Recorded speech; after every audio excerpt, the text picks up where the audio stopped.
Let me introduce our panelists and then I'll introduce our moderator. First, the head of Japan recruitment for IMG Academy, which you guys are all familiar with IMG Academy down in Bradenton. This is now Tamaru.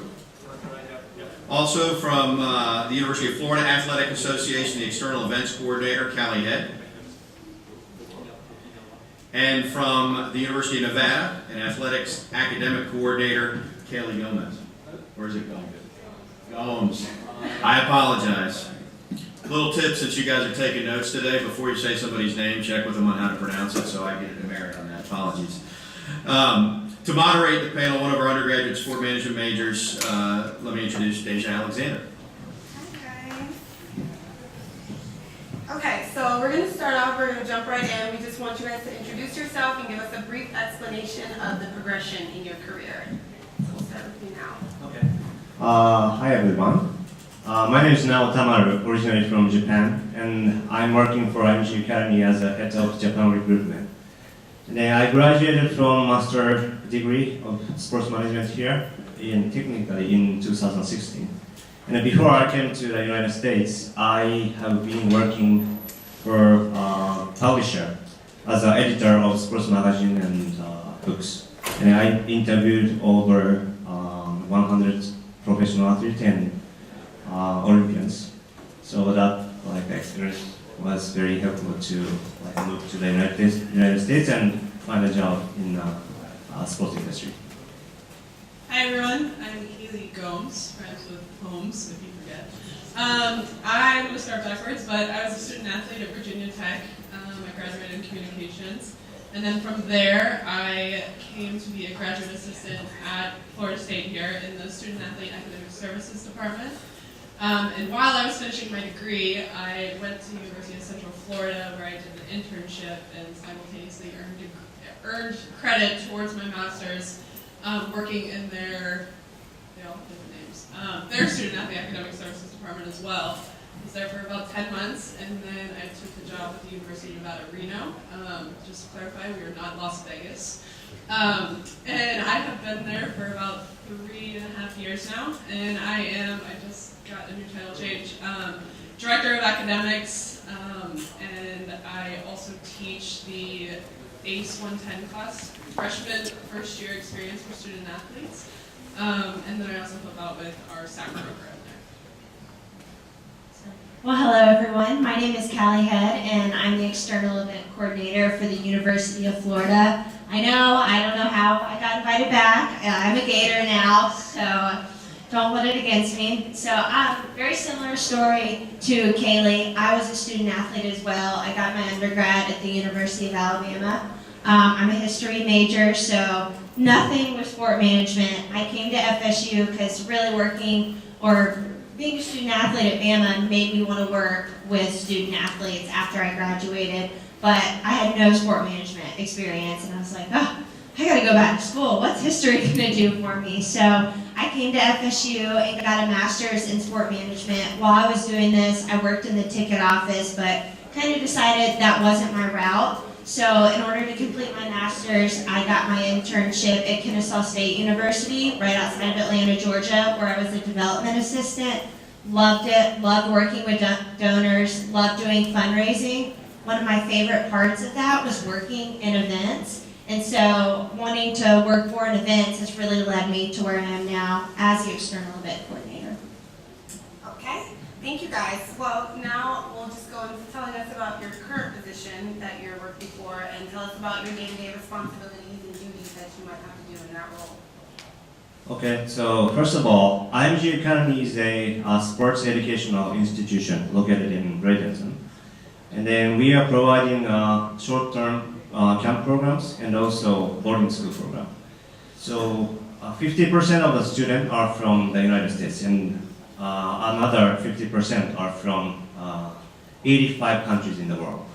And I'm overseeing literally everything about Japanese market, from marketing, event operations, business development, and everything. So, I'm wearing a lot of hats, but it's very exciting. I think working in sports, you just kind of have to be willing to wear those many hats because I kind of do the same thing too. But as an athletic academic advisor, no day is really the same. I advise 4 teams, so I have men's and women's golf, I have women's soccer, and women's basketball. Basically, at the beginning of each semester, I sit down with my coaches and figure out what my cohort of students is that I will be meeting with throughout the semester.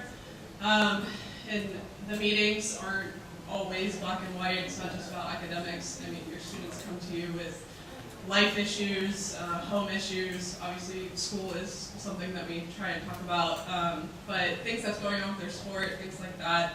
So obviously my job is to try and keep them on track with their academics, make sure that they're staying eligible to keep competing in the upcoming semesters, and then making sure that they are progressing in towards their degree. So obviously that is a huge part of being a student athlete, so I want to make sure that I can help them in any way possible. Additionally, making sure that I meet with recruits, potential student athletes that are coming to University of Nevada, making sure that those students will meet NCAA requirements, make sure they also meet our Nevada admissions requirements. On top of that, the ACE 110 class that I teach on Monday, Wednesday nights, getting prepared for that and making sure that I'm trying to mold these freshmen into successful students for the next 4-ish years. Okay. So as the external events coordinator, I get a lot of questions of what does that mean? Are you in sports? Are you not in sports? What do you do? So the main role in my job is to rent out the stadium, all of our premium seating areas, all of our athletic facilities to both internal and external groups. So my day-to-day is never really the same. We could be having a compliance meeting for 20 people or a law school graduation for 1,200 people. And so what I do is I sell our spaces to these external clients, bring them in, we'll do a walkthrough, and then I coordinate everything for their event leading up to that. Catering, AV service, all of that. The other biggest part of my role is working football game day. So I oversee all of our premium seating area on game day. So my day-to-day before or on a football home game week is walking all of our premium seating areas every day. I'm going through every den, making sure the sink works, that the hand dryer works in the bathroom, that everything is restocked and everything's perfect, because that's what our donors, our fans are going to notice. Okay, so what is something that surprised you guys in the workforce and that you felt you might have been unprepared for in the sports industry? Okay, so the most biggest issue at the beginning of my job is language and cultural barrier. So I'm a Japanese, but many staff members at MG Academy thought I could speak Chinese or South Korean. So it's kind of typical language and cultural barrier. So my main role is to recruit the students from Japan to MG Academy. And then we do many marketing things and activations to get the kids to the campus. But we have to think about the difference between the United States and other countries. So that gap was a huge issue for me. So at the beginning, I did the information session not to the student, to the co-workers. So to open their mind and to understand our market in Japan and Asian country. So it was really tough, but it was really tough. I was very fortunate to have a couple different positions to prepare me for my first full-time position. So I think that the thing that I was least prepared for is messing up for the first time and having it be on you. So I definitely had those mentors who I could watch them screw up and kind of hide in the corner while they're getting in trouble. But when it's on you and it's your work, it's either sink or swim, and you have to own up to your mistakes. You have to figure out how you're going to fix the problem, and you got to move on. You got to hold your head high, especially if you want to be in this industry. I mean, any field of sports, it's difficult, it's tough, but I mean, it's worth it if you can keep your head high and keep pushing forward. So I think the thing that I was most surprised with was the thought that goes into every sporting event, whether it's a football game, a baseball game, a gymnastics meet. The most important part of my job are the details that no one else thinks about. I mean, I have to be prepared for someone to ask me at any given time what the temperature of the room was, like how many napkins they're getting in each den before a home football game. Like, these are the trivial questions that I'm asked, but I have to know the answers for, because that's the feedback that fans are giving. Like we send out post-game surveys, and I quote you not, we got a complaint that said, "Revenge is best served cold, hot dogs are not." I mean, that's the stuff that I was surprised about, that everyone's going to complain. You have to address those problems. And similar to what Kaleigh said, like, you have to own up to them. And that was definitely like a hard pill to swallow. I thought that complaint was going really dark. Okay, so can you guys tell us a little bit about your transition to your first job after graduation and what that was like? Okay, through the classroom as a professional development, as you do, maybe. So I was introduced to head coach of tennis program here, and then we talked about sports education. And then he introduced me to IMG Academy staff member, and then I went to the campus, and then I could find a job. But at the same time, I went to the many events, as many as possible. I went to the TED Talk event with Nick Borocchieri, who is the founder of IMG Academy, and also I went to the junior tennis tournament at IMG Academy. It's not like a job, kind of like event for job searching, but I tried to go to the campus, IMG Academy, as many as possible. I think being a graduate assistant and then having an internship really helped me to transition somewhat seamlessly into my current role. Coming from a Power 5 school where the resources here in their academic support services are just, I mean, I like to say unlimited. I know there is a limit, but compared to what we have now, it's ridiculous. But coming from Power 5 schools and going over to UCF, a mid-major school, but at the same time, their academic support staff was just as big as Florida State's. So that was a good transition. And then going to a mid-major school where we only have 5 advisors and 20 tutors, not 40 tutors like Florida State had. I'm sure they have more now. But the same thing with UCF as well. They have the same size staff. And then at UCF, there was 12 of us graduate assistants / interns that helped manage these caseloads of students who needed extra help. I think it was definitely good to know the types of resources that they have and then try and implement them as best as I could myself. We have gotten a long way. I did just recently suggest to my boss this past year that we put up a job posting for an intern to come and work for us and actually help out, and obviously that's somebody who is interested in our field, and so we did implement that. We have our first intern at Nevada this year, which is super helpful, and he's super helpful. But additionally, I think transitioning is always going to be difficult, but you just have to be able to adapt. So kind of echoing Kaleigh's sentiment, I felt that my transition to my first job was very easy and that FSU really highly prepared me. Like I said, in my undergrad, my major was history, no sport management experience, so grad school was really it for me. Like, I had to be a sponge, soak up as much information as possible, and I really felt like when I went into my first position, I had a lot of confidence. I was very well prepared. I really felt like a lot of the life skills that I learned here at FSU really prepared me, such as, public speaking. I know we all hate it, and we're all given these group projects in all of our classes, but that stuff really comes in handy. Having great writing skills. I do a lot of press releases on our spaces and stuff, and that's something I never thought I'd do, but luckily the skills that I learned here have been really transferable. So everyone here is interested in some sector of sports. So what do you guys feel is a key aspect or a key trait that's necessary for success in this field? In my opinion, the most important trait is the mindset mindset that you focus on what you can do, not you want to do. I believe in sports industry, the first priority is a consumer or participants of the events or everything.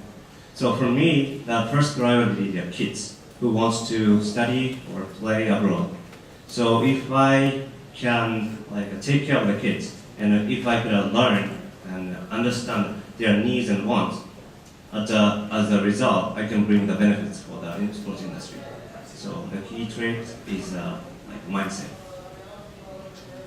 I would have to say a few things. Persistence. I was pretty fortunate where I applied to 3 jobs and got the interview at University of Nevada and fortunately got the position. So if you aren't in the spot that you want to be immediately, don't give up. You obviously are either in the sport management undergrad or graduate program because you have a passion for sports, so just keep at it. As cliche as it sounds, go above and beyond your actual job responsibilities. You can't just sit there and clock in 8 to 5 and take your hour lunch break and expect to get a title change or to get more responsibilities. You need to ask what you can do differently. You need to do it without asking. So a lot of that has definitely helped me in my path right now. Additionally, I'll have to say, go anywhere, take any opportunity. I'm at the University of Nevada, Reno. How many people have heard of that school? Go Wolfpack. Okay, there we go. We are the second Wolfpack, just to clarify. My brother went to NC State at first. So, go anywhere. I have been there now for 3.5 years, and I took the job saying, okay, well, it's a full-time job. If I hate it, I'm going to leave after a year. I have experience under my belt in a full-time position, so I'm not going to complain. But, blessing in disguise, I don't plan on leaving anytime soon, so still there. So I have a few for this one. First and foremost, I'd say resourcefulness. And that's finding solutions on your own and not just going and asking your boss for the answer. And a lot of times that's baptism by fire. And I say that because, for example, my boss oversees baseball. And as you know, not gonna gloat, Florida won the College World Series last year. He was in Omaha for 4 weeks, so I didn't see him for an entire month. If I had a question, I couldn't just go ask him the answer or bother him while he was at a game. I truly had to be resourceful and come up with the answer, find it somewhere else, or just create a solution and tell him about it later. And that's a lot of times in sports. A lot of times your bosses are going to give you a lot of leeway. You're going to be your own boss, and you just need to learn to be resourceful. Second, I'd say humbleness. You are not too good for any job. And the reason I say that is because right now I'm in a full-time position and there are still intern duties that I do. A couple weeks ago, our home game before Tennessee, it hadn't rained. So myself and then 3 other full-timers, we were in the stadium, 90 degrees, wiping down 15,000 seat backs. For 2 hours, we wiped them down, 15,000 seat backs. I might still be a little bitter, but I did it, and they were all full-time too, and they did it as well. So, you just have to adapt at that point. So that's my third one, is just adaptability, because you're going to be called to do a lot of different things. I know there's sometimes on a game day where I might be fixing something for a suite owner, and then we get a call that someone's down in a seat because they passed out. And so, yeah, you just have to adapt to doing a lot of different jobs. Great. So, what is some advice you would give to students in our position today, considering how competitive the sport industry is and how saturated it is, and also how hard it is to get that first experience? What is some advice you would give us on that?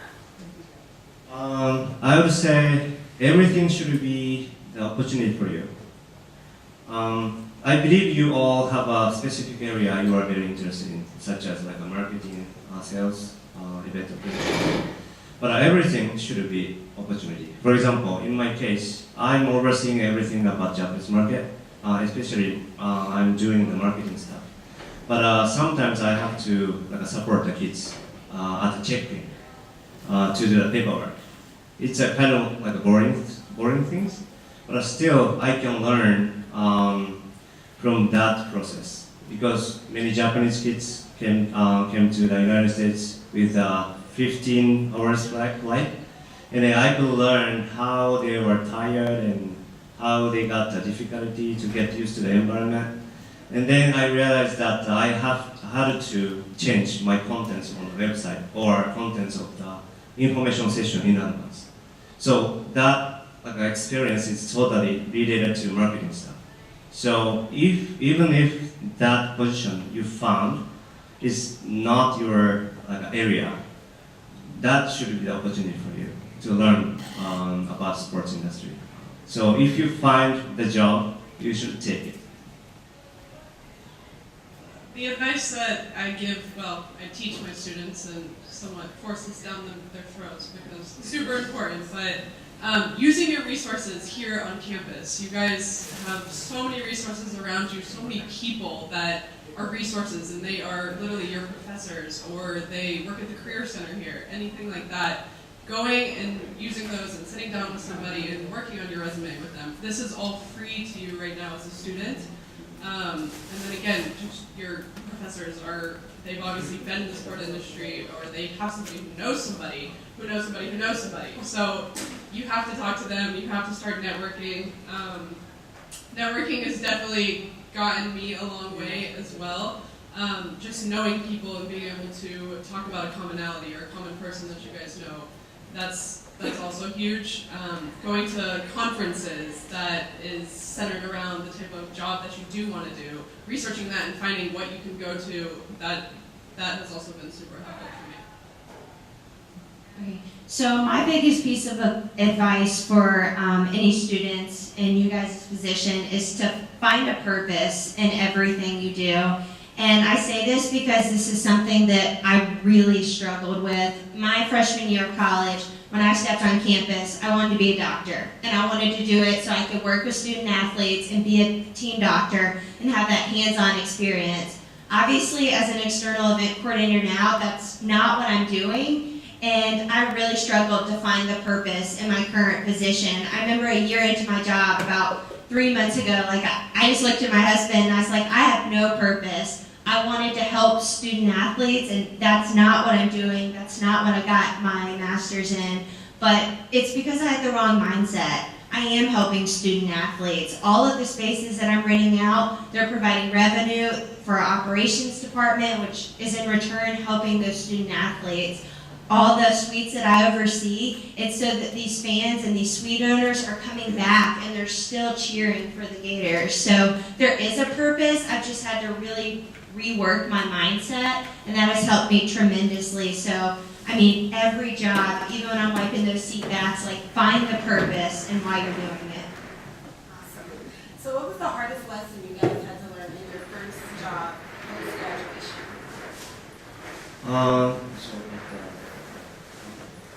Yeah, for your first job after you graduated, what was the hardest thing that you learned there? Okay, this is the biggest issue that there are so many stakeholders on IBG Academy. I mean, I have to take care of the kids first, but also I have to take care of the parents because their needs and wants are totally different.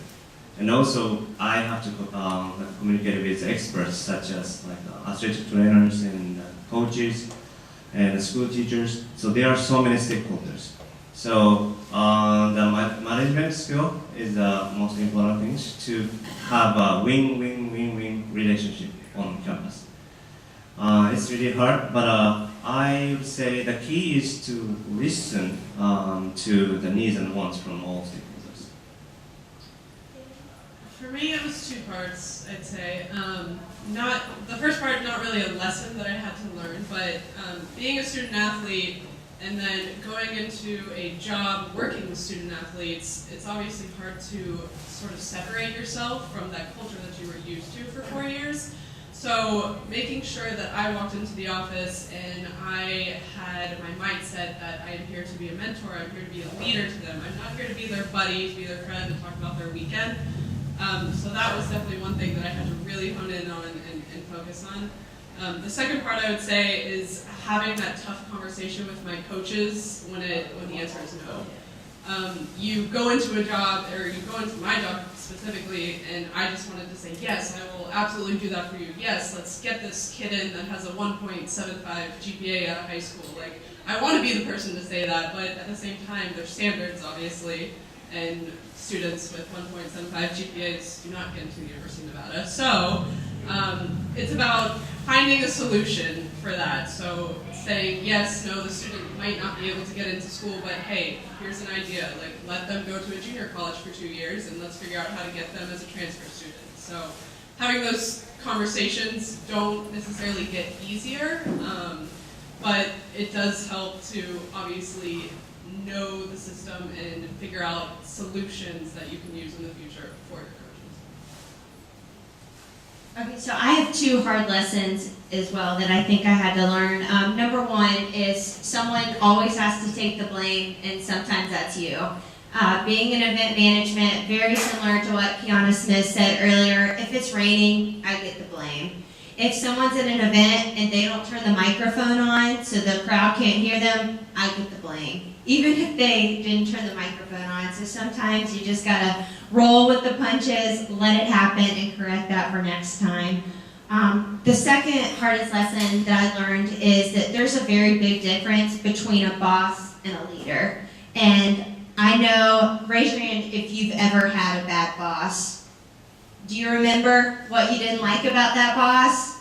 When you become a boss, don't do those same things. And that's something, my first boss was definitely just a boss and not a leader. And now I have a GA, and I feel like I've really taken that to heart and corrected what I didn't like about that. So just remember that in your future positions. Don't do the same things that you didn't like about someone else. Okay, awesome. So what is something that you guys would do differently if you had a chance to redo college, or something that you would have changed? I should have done the networking inside the campus. I realized that after graduation, so there are so many resources here on campus. As she said, here's the resources for free. So for example, Dr. Papas is a good resource to find a job, and also classmate. Maybe they can be a business partner in the future. So if you find resources here, that's incredible. So if I could, I should have done the networking on campus. I think we could all harp on that, absolutely. I mean, if it's offered, go out and do it. Seek it out. Definitely networking on campus, absolutely. I wouldn't say there's anything that I absolutely wish I would have done. I wish I could have slowed down time, because both my undergrad and then graduate school just flashed before my eyes, and all of a sudden you're supposed to go out, get a job, and start repaying your loans, right? So I do wish that it went a little bit slower. Using our resources, absolutely. But another thing that I want to add is somebody once told me, don't jeopardize your long-term goals for the moment. So just making sure that you are staying laser focused on what your ultimate goal is and exactly what you want to do after school, I think is really important.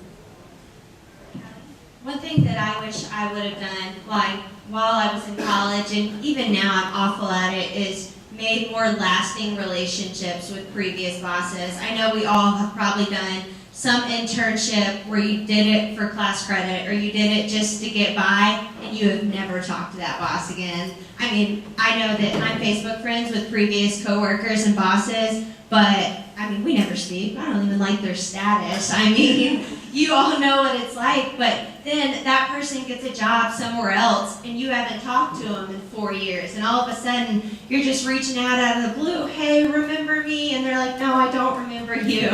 So just make those relationships and really do stay in touch, even if that's one Facebook like every now and then, or one Facebook message, just anything small to stay in touch, because you don't know where that next person's going to be. Okay. So are there any books or podcasts that you guys would recommend that have been impactful on your career or impactful on your life? So for me, Game Changer is most important books I have read. Written by Nick Boratieri, who is a founder of IMG Academy. I could read his passion to create the new academy in 1978. And then he is now 86 years old, but still he's working on campus with kids. to educate the kids, not only as an athlete, but also human beings. So it's very impressive, and I'm very lucky to work with him now on campus. I went to N4A this past summer, National Association for Athletic Academic Advising. You may have been F3. Yep, that sounds right. And two speakers from LSU spoke about a book they're using for their Summer Bridge program. So Summer Bridge is the transition for student athletes between, well, I know they have multiple Summer Bridge programs, but this one specifically, transition from high school to college for student athletes, and they're using a book called What's Your Red Rubber Ball? By Kevin Carroll, and it's a really tiny book. Don't be intimidated by its teeny tiny size, but it talks about finding your why and finding your passion. And the way that it's described by Newsweek, I think, is an adult version of Oh, the Places You'll Go by Dr. Seuss. So it's a fun little read. I used it during my ACE 110 class as kind of a basis to help my freshmen figure out exactly what their passion is, what they want to do. It was super important to me because I'm trying to help these students figure out their why before they get to graduation, obviously, and being at the end of the road and, again, asking, what do I do now? So that one's really, really helped me help others. Okay, so one book that I read that one of my previous bosses recommended to me is called Lean In: Women, Work, and the Will to Succeed. And it's written by Sheryl Sandberg, and it's essentially just encouraging women to push themselves in the workplace and not create, or not to lower our own expectations of ourselves. So just challenging us to succeed, to take that seat at the table. And she said that she did a study, and she just watched women sitting at a conference table, and so many times women go in and they let all the men sit, and then they fill in after. And she was saying, no, you should go, you be the first one at the table. And then the second little, I guess it's more of a subscription, is subscribe to things that are about sports. I follow D1 Ticker, and I read it every morning, just because that's what everyone's talking about. I don't want to go into a conference room before a meeting and everyone's talking about the new AD at Kennesaw State, and I'm like, yeah, I have no idea what you're talking about. Like, just stay up to date on current issues, so if someone asks you about it, you can provide feedback. Absolutely. What class concept would you guys say, class concept or framework, do you think has been the most relevant in your career? Unexpectedly, the program about college sports is very useful now. I'm focusing on a youth program, not college sport.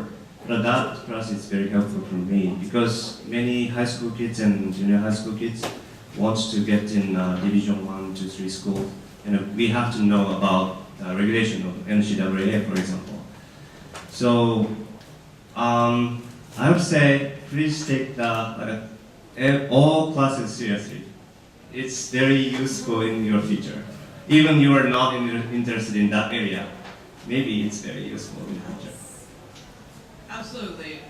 One thing that I remember from my time here at Florida State was the group work in just about every single class. So this is definitely something that will help in your future. My job specifically, I work every single day with the tutor coordinator to figure out the schedule that works for my students. I work with compliance every single day to figure out if this student is going to meet transfer regulations. I work with facilities to try and set up my life skills events for my student athletes. So just figuring out how you can work with people is a skill that you'll take with you and utilize for the rest of your life. Yeah, so my answer for this is pretty specialized. Like, I knew from when I came to grad school, I wanted to work in fundraising and development. So when fundraising and sport came around, like, this was my class, this was my go-to, and I just felt what was so applicable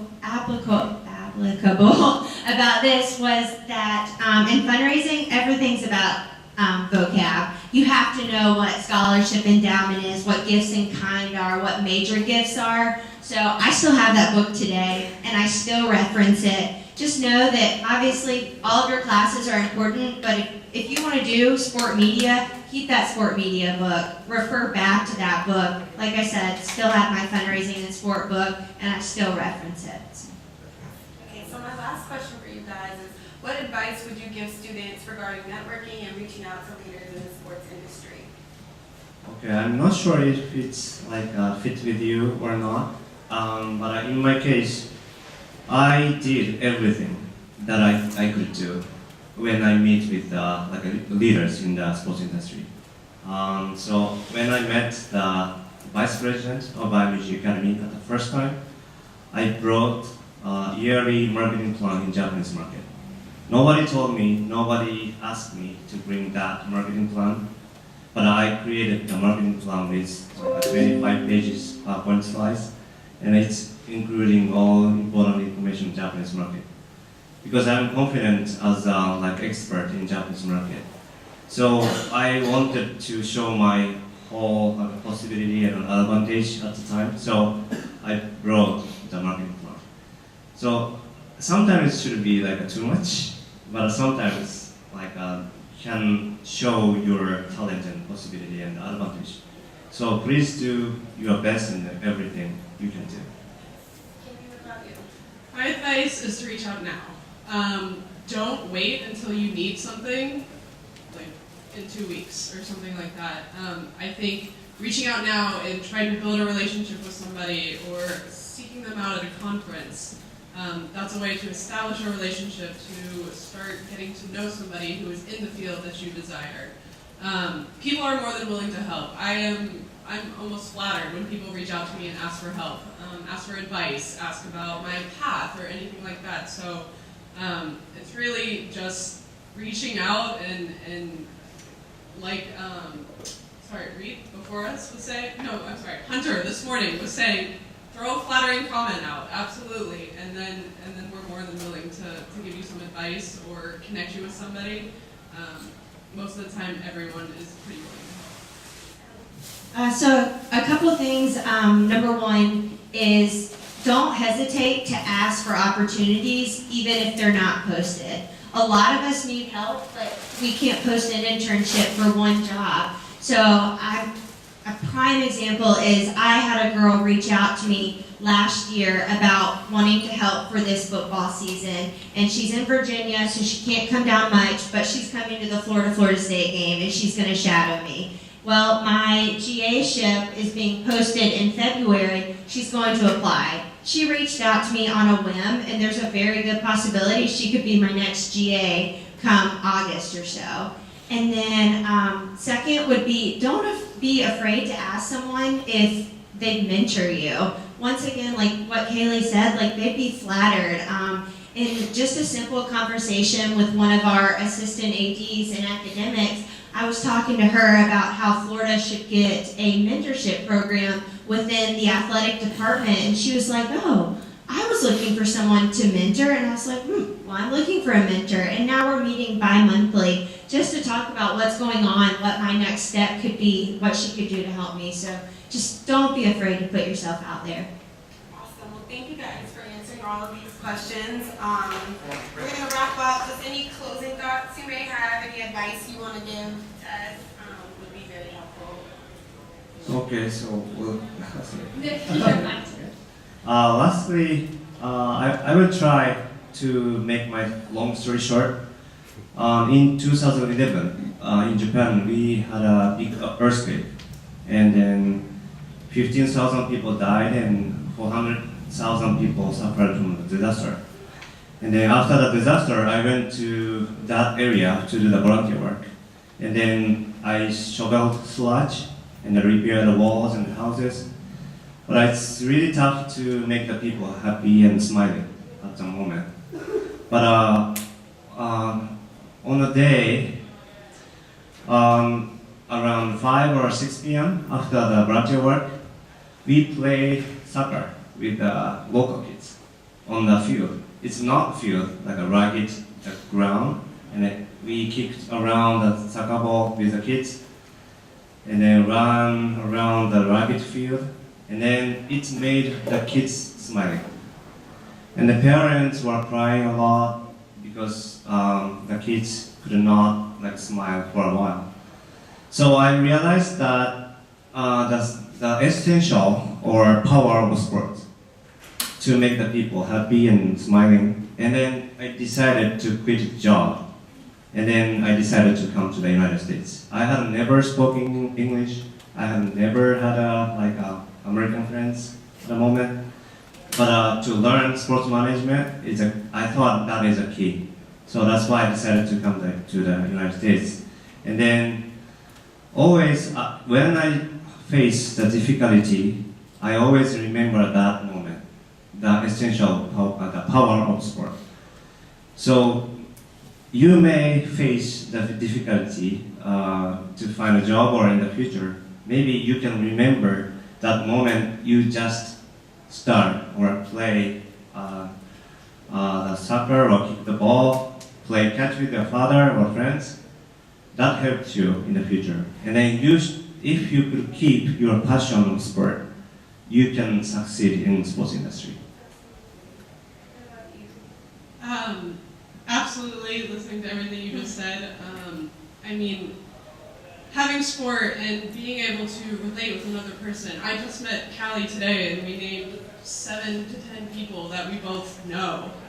Swimming was a commonality between us, and obviously that again is helping your network and helping you to get to know people. But having a passion for helping kids as well, helping my students, helping them succeed, figuring out what they want to do with their life. I went to Virginia Tech as a swimmer, and I said, oh wait, I have to choose my major now? I can't just swim for the rest of my life? So helping them figure that out and meeting with them every single day and shaping them into young adults and shaping them for success in the future. That is my passion, and I am just so excited to go to work every single day and see these students and continue to help them and make them good humans. I hope that's what I'm doing. Final advice, and I cannot stress this enough, is just find a purpose. Find a purpose in every job you do. Every job is not going to be your dream job, but there's something that you can get out of it. So find your purpose in that. So thank you guys so much. We're open for you guys for questions. Does anybody have questions? No? Okay. Ready? Good, Zach. Hey, Kaleigh, my name's Zach. I'm a junior at Florida State, double major in sport management and editing writing media. But oddly enough, I want to go to grad school and go into higher ed. Actually, considerably, I want to do what you do. Be an advisor in some capacity, possibly an advisor with an athletic academic concentration.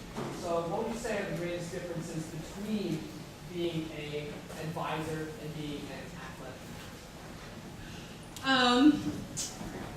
You're always working. My students have my cell phone. They are texting me at all hours of the night. Again, I love it because I feel like I am a mentor to these 80 kids that I have. Working on campus, I mean, I'm not discounting their job whatsoever, but I think it's a little bit easier when you work in one college and you are in charge of knowing that one major. Working as an athletic advisor, unfortunately, my 80 students don't choose the same major for me to advise them for. So, Nevada has over 140 majors. I have to try and learn those to the best of my ability. Doesn't mean I don't reach out to the on-campus advisors, obviously, for their help and expertise. But I'd say that would be probably the biggest difference for me there. Other than that, I think that we have a better job because I think that we get to actually have relationships with the students because they are constantly in your office. They are constantly asking for help. And you see them from start to finish, and you see them in the process that they go through, whether it's just through life, through sports, everything. So I think those relationships that you get to hold on to are super important and definitely make it worth it.